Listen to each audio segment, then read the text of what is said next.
Hello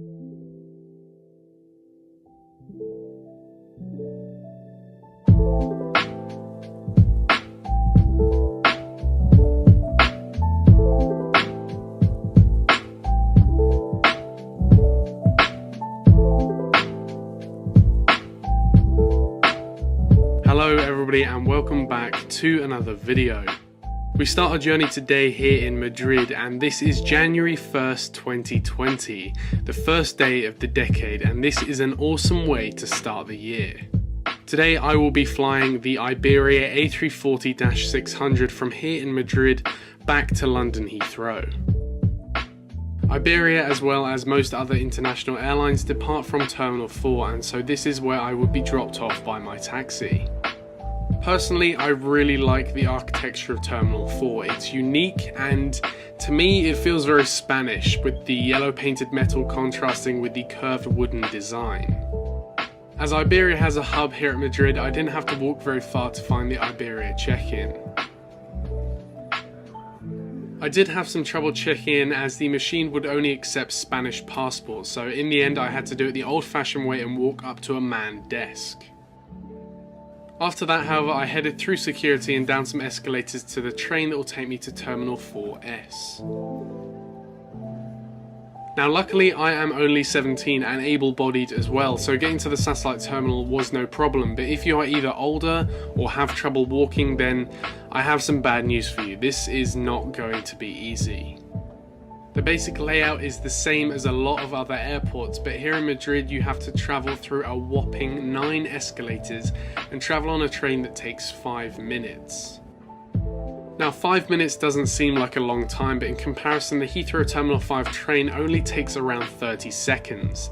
And these are trains with a limited amount of seats, so again, if you do have trouble walking or getting around, just come prepared or make sure you fly out on a narrow body plane, as these depart from the first terminal I entered. Once out of the train and up some more escalators, however, you are spat out into the duty free, but before long you're let loose into the main terminal, and I have to say, I love it. I am starting to see a regular pattern occur. Satellite terminals are amazing in Europe. I'm just going off my personal experiences, but over the past year I've been to a few satellite terminals within Europe and they all seem very nice. London Heathrow terminals 5B and C, Zurich's equates, and now Madrid's Terminal 4S. They are all very remote and also huge, so quiet and also mostly new. You look at these buildings and they're all within a decade or two from their construction. This means modern, and modern usually means clean. Madrid Terminal 4 is also a place for all you Airbus fans. Terminal 4, as you saw from the very beginning of this video, is swarmed by A320s. And Terminal 4S, well, it just kind of has everything. From A340s to A350s, A380s, and even the trusty old A330. I spent a lot of time just walking around this terminal. It was kind of small enough that you could get around it in maybe about 20 minutes, but also busy enough that every time you walked past the same place there was always something new. However, then I settled down and found something to eat. Traditional Spanish food was on the menu today, as I had Burger King. I had a Coke, some fries, and what we in the UK would call a chicken royale, but here in Spain it's called a long chicken. It was very nice, and Burger King provided a great view over the apron. After that, however, it was time to head to my plane. My plane for today would be this 14-year-old Iberia A340-600, and it was painted into Iberia's new livery in 2016. This was my first time on an A340 and could well be my last as well, as these behemoths are becoming rarer and rarer as they stopped production back in 2011.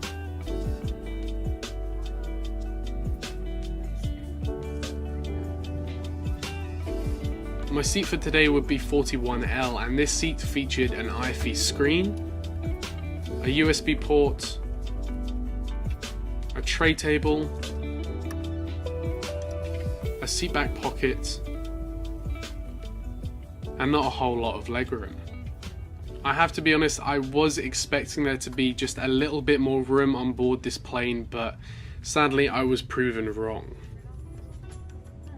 But not long after that, we began our pushback and taxi out to runway 36 left.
Just after takeoff, I started to take a look at the quality of the seat, and it was quite clear to see that the aircraft was pretty well aged. That classic splotted plastic that you usually see on older planes was used as the inner shell to the cabin. A lot of the plastic around the tray table was cracked, and there was even some chewed gum stuffed next to the seat back pocket. The IFE on this flight was working, and I brought my trusty BA headset to listen with. The IFE seems relatively modern, but the touchscreen was pretty unreliable. Saying this, however, the choice of movies was pretty great, and there was even an in-flight map.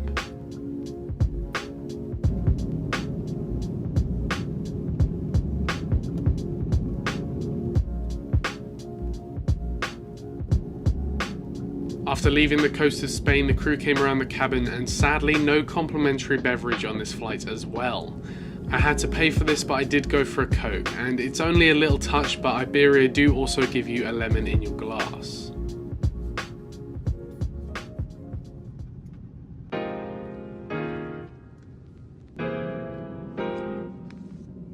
However, as the sun started to set, we did begin our descent into London Heathrow.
We parked up at Heathrow Terminal 5 and then I made my way to customs. This was a very enjoyable flight, but if I had to compare it to the British Airways 777 flight down to Madrid, it would be a very close call. The British Airways 777-300 was newer, cleaner and generally smoother in all areas, but the Iberia A340-600 was better in other areas, like actually having the IFE work, and the general service you received was just a little bit better. If you have seen both of my videos, I'm now going to leave it up to you in the poll above. Which wide-body service connecting the UK and Spain did you like better? And if you haven't seen my British Airways 777 video, you can check that out as well. But with that being said, I want to thank you very much for watching this video, and stay tuned for another flight video coming this time next week.